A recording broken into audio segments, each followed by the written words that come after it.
Hai guys, Assalamualaikum. Video ni saya nak share kepada teman-teman saya di Indonesia.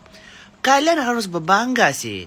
Kalian harus berbangga kerana ini a bunch of billboard future world leaders including Prabowo Subianto promoting the Abraham Shield with spotted in Tel Aviv. Kamu rasa bangga sih? Ini gambarnya. Gambar ini. Siapa ini? Presiden kalian, Prabowo Subianto.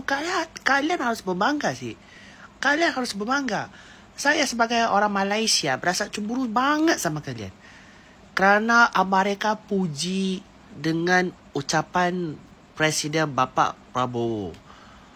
Presiden Amerika puji sama Bapak Prabowo.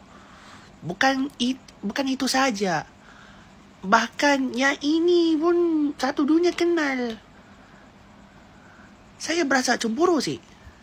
Tapi bila gue difikir balik dong, alhamdulillah di Malaysia dia enggak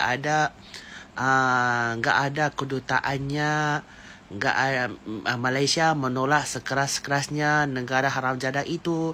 Jangan sampai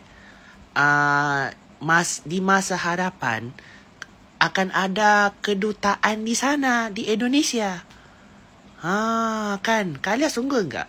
Kalian harus puji dan berterima kasih sama Bapak Prabowo. Kan?